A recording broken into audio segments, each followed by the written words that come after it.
नमस्कार मित्रों, आप सभी छात्रों का स्वागत है लॉकडाउन मैथमेटिक्स क्लास में।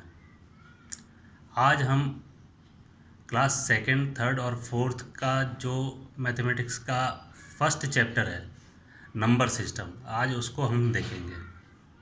जैसा कि अभी आप स्क्रीन पे देख पा रहे होंगे, मैंने एक शॉर्ट नोट्स तैयार किए हैं, उसकी कॉपी आपको दिख रही होगी। आप इसको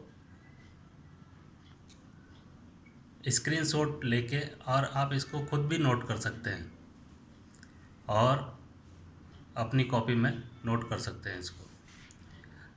इस नंबर सिस्टम चैप्टर में कई टॉपिक्स हैं, जैसे face value, place value, expanded form, successor and predecessor, skip counting.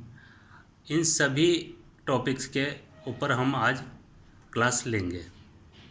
ये क्लास रहेगी, मैं पहले भी बोल चुका हूँ, पुनः मैं दोहरा रहा हूँ, सेकंड, थर्ड और फोर्थ क्लास के स्टूडेंट्स के लिए रहेगी।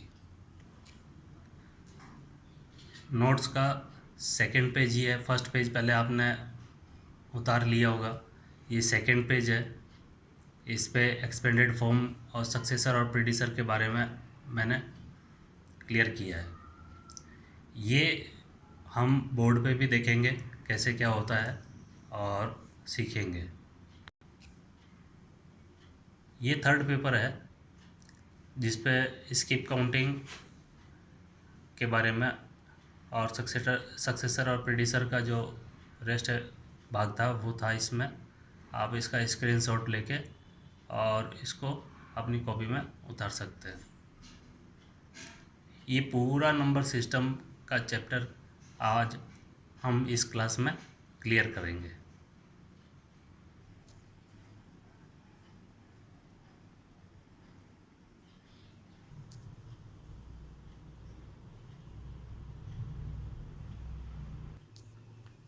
नमस्ते मित्रों, जैसा कि अभी आपने शुरुआत के वीडियो में देखा होगा, आज हम बात करेंगे नंबर सिस्टम की। क्लास सेकंड से लेके और एट्थ तक जो फर्स्ट चैप्टर होता है, अमूमन हर बुक्स में आपको नंबर सिस्टम के बारे में बात होती है। और इसमें जो मेन जो टॉपिक्स होते हैं वो होते हैं face value, place value, expanded form, successor, predecessor. Successor और प्रीडिसर में यहाँ पे कुछ बुक्स में आफ्टर और बिफोर भी यूज करते हैं, और स्किप काउंटिंग। इसके अलावा और टॉपिक्स भी हैं नंबर सिस्टम में, वो हम जो नेक्स्ट वीडियो बनाएंगे हायर क्लासेस के लिए, उसमें हम आपको बताएंगे। आज चूँकि ये क्लास जो है second class, third class, fourth class के लिए, इसलिए हम इसको शॉर्ट में ही समझाएंगे। नेक्स्ट इसका जो पार्ट आएगा वो फुल एट्थ तक, नाइन्थ तक जो है नंबर सिस्टम के ऊपर जितनी भी टॉपिक्स होंगे वो हम सारे क्लियर करेंगे। फिलहाल ये बेसिक जो टॉपिक्स हैं इनको हम क्लियर करते हैं। तो पहला टॉपिक जो है वो है फेस वैल्यू। फेस वैल्यू और प्लेस वैल्यू, इन दो चीज़ों में हमेशा स्टूडेंट जो है कंफ्यूज हो जाते हैं कि फेस वैल्यू क्या होती है और प्लेस वैल्यू क्या होती है। मैं यहाँ पे आपको बताना चाहता हूँ कि फेस वैल्यू किसी भी डिजिट की, जो मैंने अभी आपको 3 पेज वीडियो में दिखाए थे, आप उनका स्क्रीनशॉट लेके देखें। उसमें बहुत ही आसान लैंग्वेज में मैंने आपको समझा दिया है। जैसे फेस वैल्यू की अगर हम बात करें,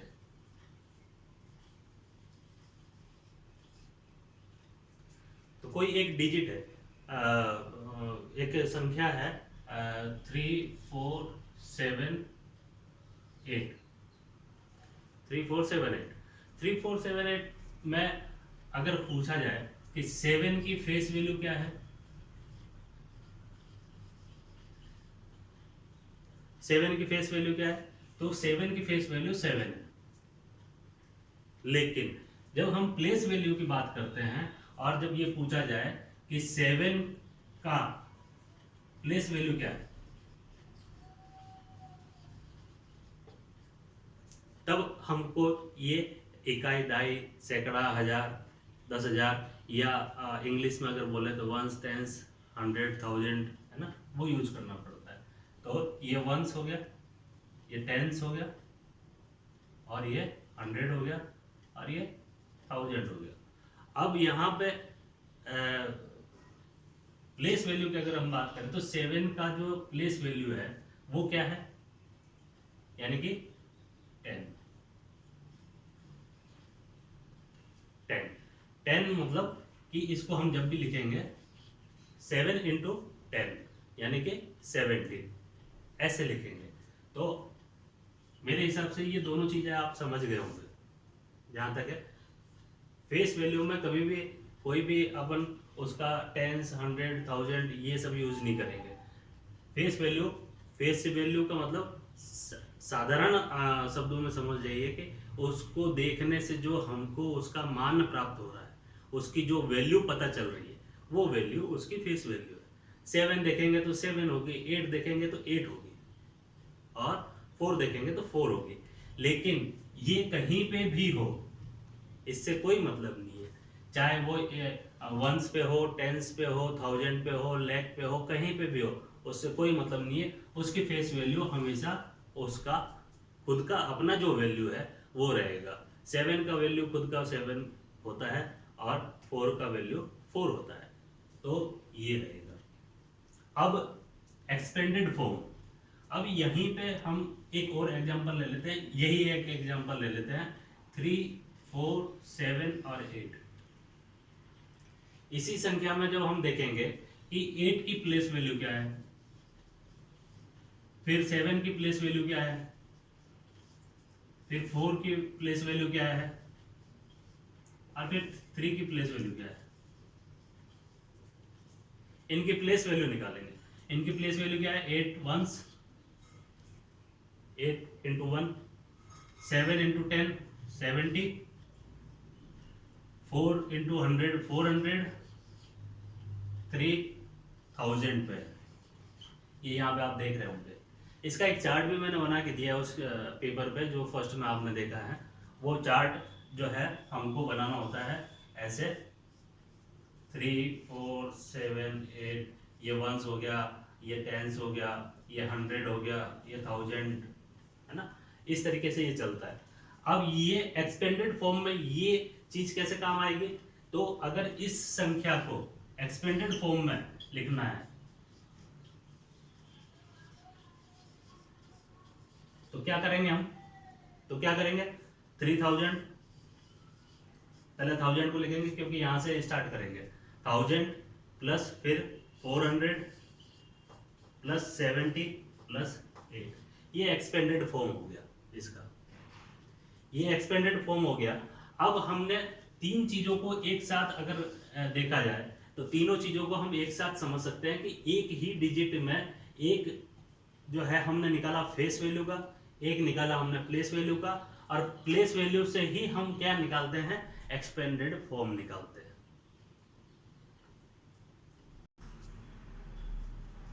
अब नेक्स्ट जो टॉपिक है हमारा वो है सक्सेसर और प्रीडिसर और स्किप काउंटिंग।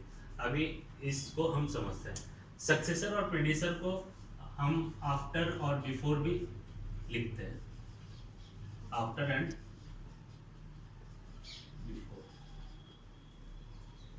सक्सेसर और प्रीडिसर का मतलब हुआ आफ्टर एंड बिफोर। अभी एक संख्या लेते हैं 25। अब 25 का सक्सेसर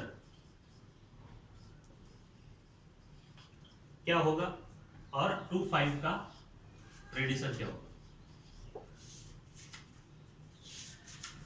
ये एक चीज हमेशा याद रखनी होगी हमको कि सक्सेसर का मतलब होता है बाद में आने वाला और प्रीडिसर का मतलब होता है उसके पहले आने वाला।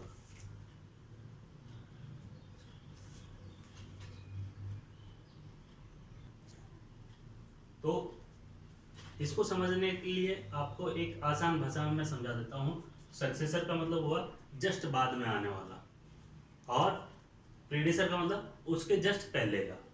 अब प्रीडिसर में हमेशा हम क्या करते हैं, -1 करते हैं और सक्सेसर में क्या करते हैं, हम हमेशा +1 करते हैं। जैसे रनिंग काउंटिंग चल रही है तो 25 का प्रीडिसर क्या होगा, 25 - 1 24। यानी कि उसके पहले का। और सक्सेसर क्या होगा, 25 + 1 26। तो प्रीडिसर और सक्सेसर का जो है यही है कि इनके बीच का एक अंतराल जो होता है वो अंतराल सिर्फ एक का होता है। सक्सेसर में +1 किया जाता है और प्रेडिसर में 1 माइनस किया जाता है। लेकिन ये +1 और -1 जो होता है वो जो संख्या, जिस संख्या की बात हो रही है, जिस डिजिट की बात हो रही है, उसी डिजिट के जस्ट पहले वाला या जस्ट बाद वाला होता है। अब इसको आफ्टर और बिफोर के रूप में भी हम ऐसे ही देख सकते हैं कि इसके आफ्टर में क्या होगा और इसके बिफोर में क्या होगा। अब आज का लास्ट टॉपिक हमारा है skip counting. Skip counting, skip का मतलब होता है छोड़ छोड़ के, यानी कि एक पैटर्न सेट होता है, उस पैटर्न को हम बाद में समझेंगे। अभी जो क्लास सेकंड, थर्ड और फोर्थ की अगर बात करें तो इतना पैटर्न्स की अभी कोई ज़रूरत नहीं है, बस आपको जो बेसिक जो नॉलेज चाहिए वो मैं दे रहा हूँ। स्किप काउंटिंग का मतलब होता है कि आपको कुछ छोड़ के लिखना होता है। जैसे कहा गया हमको कि 1, 3, 6 और 9, तो ये हमेशा जो नंबर लाइन जो हम बनाएंगे इसको हम 0 से स्टार्ट करेंगे और स्किप करना है कितना, 0 से स्टार्ट करना है। पहले जो है हम थर्ड पे जाएंगे, थर्ड से फिर 6 पे जाएंगे, यानी कि 3-3 के गैप पे चलता रहेगा।